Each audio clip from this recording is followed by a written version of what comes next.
This is it, bro. Like, it come down to Caitlin, bro. It is what it is, man. Caitlin, you gotta take a stand, man. You stand for something or you die. You'll fall for anything, man. Caitlin Clark, you gotta take this, y'all, and it's plain and simple.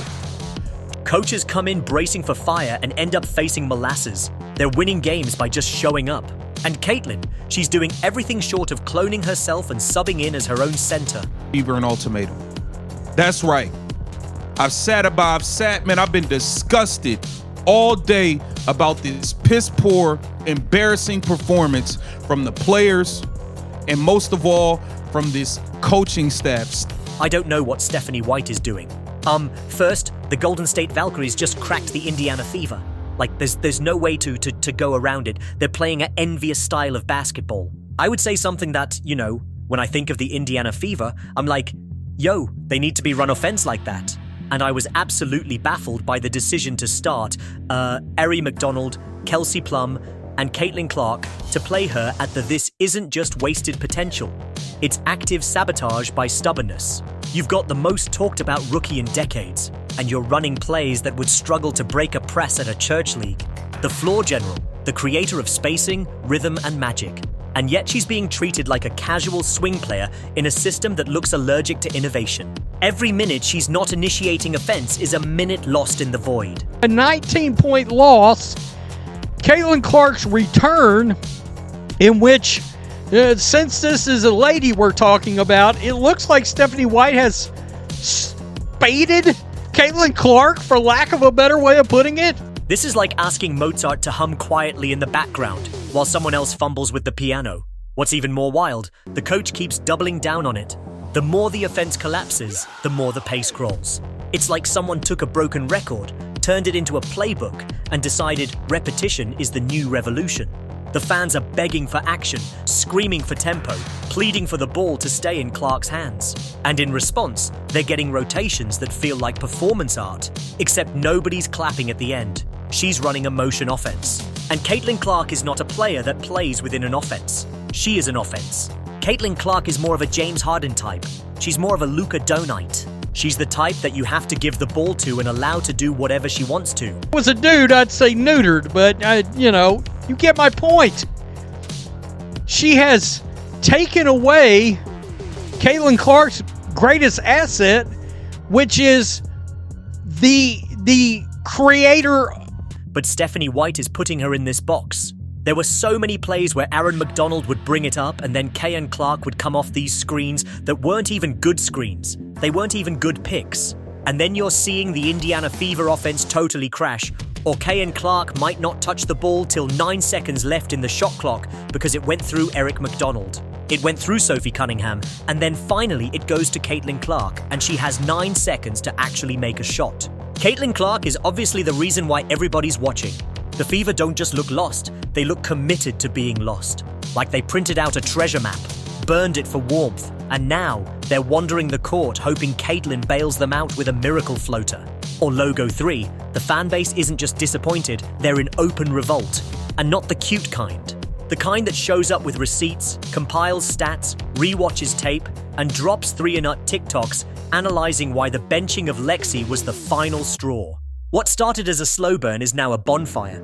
And the irony. I'm getting concerned about Caitlin Clark's future with the Indiana Fever because it's not just that they're losing these games, it's the manner in which they're losing. It's the low shot attempts from Caitlin Clark. It's the low usage from Caitlin Clark. It's the having her in the corner, coming off these screens, getting the... It all could have been avoided by just letting Caitlin Cook give her the ball, open the floor, and let the game breathe. Instead, we got this stilted, overthought, underwhelming brand of basketball that's turned excitement into agony. You don't build a franchise by dimming your brightest star. You do it by letting her set the sky on fire. And right now, it feels like the Fever are doing everything they can to hand her a fire extinguisher instead. I don't know the story about Stephanie White, why she likely is like this. So you're wondering, how did she see Caitlin Clark, play like this and decide, you know what? Nah, we're going to build through Aari McDonald's. Stephanie White in the years of 2015-ish, she went to Vanderbilt and she tried to play an up-tempo offensive game and they were terrible. They were terrible. She couldn't win a game. And then she goes to the Connecticut Sun and says, screw offense. And by the way, That Connecticut Sun team are good offensive players. Bree Jones is a good offensive player. Even Stevie Wonder can see that. Ball in these unfavorable positions. She is at her best when she's pushing it up the floor, coming off the screen with Aaliyah Boston. You're not even doing that anymore. It seems like the Indiana Fever aren't prioritizing Caitlin Clark's growth as a player, but what they're prioritizing is the system of... Caitlin Clark is a point guard, not a decoy, not a corner statue, not a glorified cardio machine logging 30 minutes of wind sprints. A point guard, the best one in the league, possibly the best to ever enter it. Because watching her use Caitlin is like watching someone buy a Ferrari and then ask if it takes diesel. There's only so much talent you can mismanage before fans start checking out. And wow, are people checking out fast. Like Amazon Prime fast, like forgot I had League Pass until my card got charged again fast. And at this point, who could blame them? We've got officials who can't call a game if it's not written in Comic Sans. We've got agendas outpacing the actual competition. And a commissioner who treats controversy like a feature, not a bug. The whole thing's starting to feel like a late-night sketch where everyone's in on the joke except the audience. A lineup yesterday, Aaron McDonald starting at point, Kelsey Mitchell's at shooting guard, Caitlin Clark's at small forward. And I'm like, what is going on? Are we trying smaller lineups? And here's the thing. Caitlin Clark ain't just a player, she's the brand. She's the pulse. You remove her from the equation, and the Indiana Fever go back to being just another team begging for attention. So now the pressure isn't just on her, it's on the franchise. Fans didn't invest their hearts, wallets, and viewership to watch Clark be turned into a pedestrian role player. They tuned in for magic, for deep threes from the parking lot, for laser dimes, and for someone who could shake up the status quo. Instead, they're watching a basketball experiment gone wrong, one where the scientists forgot how chemistry works. Let's call it what it is: coaching malpractice. No adjustments, no accountability, and no vision. I guess okay, but are we doing a point forward situation? Is that what we're doing? We're doing a LeBron James point forward. No, the hell we ain't. We ain't. We're just running the same old, I want to say same old offense, but I don't know what that It's like watching someone try to assemble IKEA furniture with a hammer and hope. The pieces don't fit, but they keep swinging anyway. And while they're fumbling, Clark's wasting minutes, wasting potential, and burning prime development time in a system designed to clip her wings instead of let her fly. We're talking about a generational talent being slowly siphoned of her confidence. Remember that fire in her eyes at Iowa? The defiance, the swagger. It's flickering now. Because when you spend every game having to make miracles just to get a shot off while your coach thinks creativity is a liability, even superheroes start doubting the cape. And the real tragedy? She's still delivering. Even in this disaster of a system, she's leading rookies in assists. She's creating looks out of broken plays, and she's carrying an offense that's allergic to movement, yet that's not enough. Because while Clark is showing up, the franchise isn't. Stephanie White is not going to change. Stephanie White is not going to stop until her style of drag everyone down to their level. They've handed her a half-built machine and told her to win drag races with it. And Caitlin? She's too smart not to notice, too competitive to accept it. That ultimatum talk? It's not fantasy. It's reality waiting to happen. And if the Fever don't course correct fast, if they don't fire Stephanie White, if they don't restructure this roster to fit Clark's strengths, she's gone, and she should be. You don't ask a lion to purr in a cage, you let her roar. So what needs to change? Start with the coach. White's system, if you can even call it that, isn't just outdated, it's toxic for a modern offense. Then, build around Caitlin's game.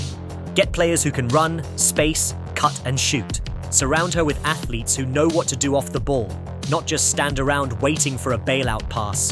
Draft with a purpose. Sign with a purpose. Coach with a purpose. Because right now, basketball prevails. She's not going to change. And I do not think that we're going to see very much of Stephanie White. The Indiana Fever look like a team that lucked into a lottery ticket and then used it as a coaster. You've been given the most watched, most polarizing, most electrifying player in modern women's basketball. And instead of building her an empire, you're handing her blueprints for a shack. The other teams, they're watching. The league, they're watching.